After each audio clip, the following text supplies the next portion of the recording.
Palais des Congrès de Strasbourg est en effervescence pour le 65e congrès de l'Ordre des experts comptables. Et à mes côtés, j'ai Jean Stone, philosophe des sciences et enseignant HEC. Bonjour, comment allez-vous ? Ça va bien. Alors ce matin, vous participiez à la plénière parlant des lumières d'ouverture et vous avez toute une théorie dessus. Vous allez nous parler donc des grandes évolutions sur les 10 prochaines années. Vous avez toute une théorie. Et oui, l'objectif de ce congrès, c'est de parler de 2020, donc de regarder quelles sont les grandes tendances qui sont déjà à l'œuvre et qui agiront encore plus d'ici à 2020.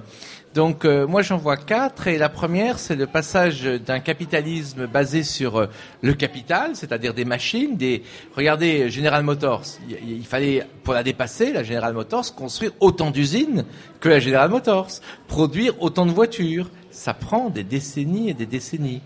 Tandis que pour que Google menace Microsoft, par exemple, ça peut se faire en une décennie avec beaucoup moins de capital. Donc on est face à un nouveau type d'économie où le capital continue à exister, mais moins important, beaucoup moins important que l'imagination, que la créativité, que la réactivité. Les nouvelles technologies. Et c'est ces nouvelles technologies qui, en plus, sont surgies, ça c'est la deuxième idée, très très important, c'est surgi à la marge. C'est-à-dire que Skype aurait dû être inventé par une grande compagnie de téléphone ou YouTube par un grand système de médias. Il n'en a rien été. À chaque fois, c'était des outsiders, c'était des étudiants. Facebook a été inventé par un, entre guillemets, raté de Harvard qui voulait se venger de ses petits camarades. Donc, vous voyez, c'est pour vous... Les codes ont tout à fait changé maintenant. Voilà. Et ça, c'est quelque chose qu'on n'a pas vu depuis des centaines d'années. Depuis l'époque où sont apparus la machine à vapeur de Denis Papin ou les premiers métiers à tisser qui étaient faits par des gens marginaux dans une société où ils n'étaient pas reconnus et qui ont changé la société de leur époque. Donc je crois qu'on est en train de vivre une véritable révolution conceptuelle du même type. C'est-à-dire le passage de ce qu'on appelle la modernité à ce que, faute de meilleur nom, on appelle la post-modernité, qui inclut donc ce post-capitalisme basé donc sur des questions d'intelligence, de créativité, d'innovation, mais aussi, et ça c'est très important, je dis en plaisantant que Lénine disait que le communisme, c'est le soviet plus l'électricité. Moi, je dis que le post-capitalisme, c'est l'intelligence, la créativité, la connaissance, plus l'éthique. Parce que si vous faites des choses extrêmement intelligentes et sophistiquées, mais sans aucune éthique, comme par exemple les produits financiers, genre produits dérivés des subprimes, eh bien, ce n'est pas durable. Ça se casse la figure. Donc, une forme de société post-capitaliste ne sera durable que si elle intègre aussi l'éthique. Alors votre deuxième grande idée, c'était la quête de sens des consommateurs et des salariés. Oui, il y a aussi une autre modification actuellement, qui est, si j'ose dire en une phrase, de passer de l'avoir à l'être. C'est-à-dire qu'avant, on existait parce qu'on avait une belle voiture, parce qu'on avait une belle télé, parce qu'on avait, un beau salon, une belle machine à laver. Aujourd'hui, je pense que de plus en plus, les jeunes générations veulent être quelque chose, et moi, j'en suis enseignant dans le MBA du groupe HEC. Donc j'ai affaire à des jeunes qui paient leurs études très cher, et certains préfèrent être directeur d'une petite chaîne de magasins à Annecy pour aller skier l'hiver et faire du bateau sur le lac d'Annecy l'été, plutôt qu'être trader à la City et gagner 10 fois plus d'argent, mais avoir une vie où on est complètement brûlé et complètement écrasé en quelque sorte par sa vie professionnelle. Donc les gens ont une quête de sens qui se voit dans les consommateurs. Regardez le développement du commerce équitable, le développement durable, ce genre de choses. Et ça se voit aussi dans les attentes des salariés. Donc la quête de sens, c'est aussi une révolution, je dirais, sociétale, en plus de la révolution économique qui est l'entrée dans la société post-capitaliste. Et vous pensez que d'ici 10 ans, ça aura changé à ce point ? C'est déjà en train de changer, évidemment, mais il y a des choses qui vont changer encore plus. Je pense qu'aujourd'hui, il y a encore des tensions très fortes, et c'est normal, avec la crise, sur les prix, sur les choses comme ça, mais on pourrait avoir arrivé des gens qui vont se mettre à acheter beaucoup moins, mais qui achèteront des choses de qualité. Donc ils consommeront mieux, mais ils consommeront moins. Comme à l'époque, finalement, comme jadis, hein. C'était voilà, plus comme ça à l'époque. On retrouve, moi je parle souvent de spirale. On retrouve des idées anciennes, mais on les retrouve pas à la même altitude. Parce que la société a changé. Bien donc sûr. on retrouve, vous voyez, si vous faites un cercle, on revient au même point du cercle, mais en fait, en spirale, vous arrivez au même point, mais à une autre altitude. Et donc je pense qu'on va retrouver, c'est pas un retour on va pas retourner s'éclairer à la bougie, etc. On va retrouver des idées, des valeurs, valeurs qui ont été en phase dans la société pré-moderne, mais on va les retrouver différemment et les intégrant autrement. Alors votre troisième idée que vous défendez, c'est la globalisation.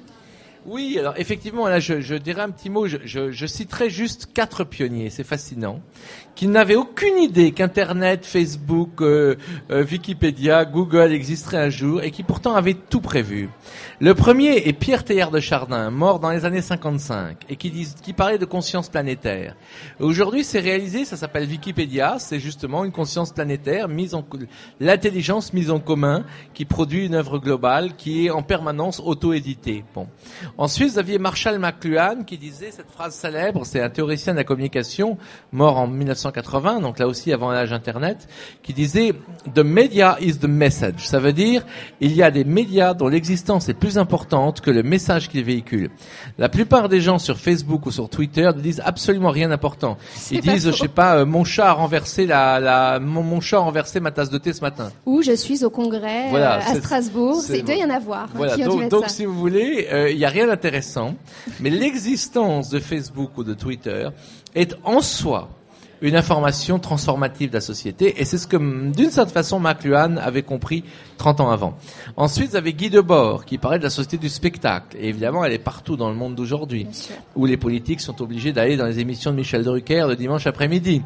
Et puis, vous aviez Andy Warhol, qui disait que chacun connaîtrait un quart d'heure de célébrité, et aujourd'hui, vous avez la télé-réalité, vous avez Susan Boyle, qui a été connue dans le monde entier pour son interprétation dans le nord de l'Écosse, d'un truc genre, vous savez, une télé-réalité, voilà, une télé-réalité de genre Nouvelle Star. Et donc vous avez donc Andy Warhol, Guy Debord, Teilhard de Chardin, Marshall McLuhan. Chacun de son côté avait prévu cette extraordinaire nouvelle société qui est une société d'interconnexion, de globalité, où en somme tout se tient. Et ça rejoint des proverbes chinois, un très joli proverbe chinois qui dit qui coupe une fleur dérange une étoile. Eh ben, je dis que c'est un peu ça aujourd'hui. Le monde de hier était un monde séparé, le monde d'aujourd'hui est un monde globalisé, et dans ce monde-là, tout agit sur tout, tout rétro-agit sur tout. Et alors, vous pensez que le monde a changé conceptuellement ? Oui, aussi, parce que regardez, sur quoi est basée la modernité ? Sur les sciences classiques, sur Newton, sur Descartes, sur Copernic, sur Galilée. Sur un monde qui est vu comme une grande mécanique, sur un monde qui est vu, si j'ose dire, comme un chronomètre de nos grands-parents, vous voyez, un truc parfaitement déterminé, qui a une marche parfaitement prédictible. Et le monde était vu comme ça. Et ça a donné des trucs très concrets, par exemple le taylorisme. Le taylorisme, vous regardez Charlot, les temps modernes, c'est l'application au monde du travail des concepts de cette fameuse science classique dont je suis en train de vous parler, la science de Copernic, Newton, Galilée, Kepler. Et cette science-là, on sait qu'elle est fausse aujourd'hui, ou du moins qu'elle est limitée.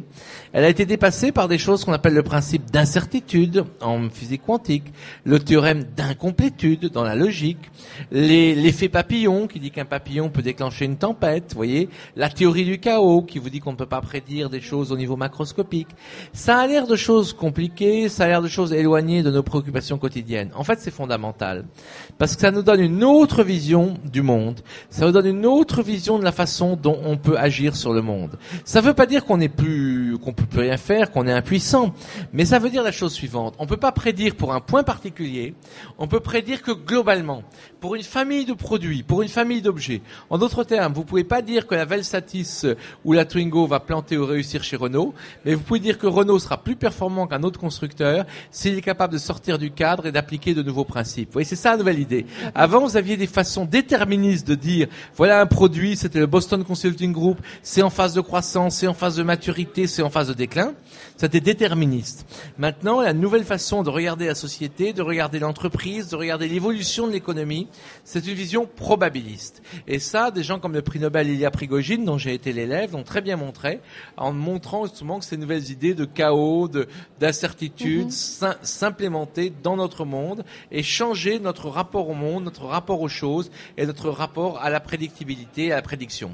Eh bien, merci beaucoup de votre intervention. Vous nous avez bien éclairé sur les 10 années à venir. Merci beaucoup. Au revoir.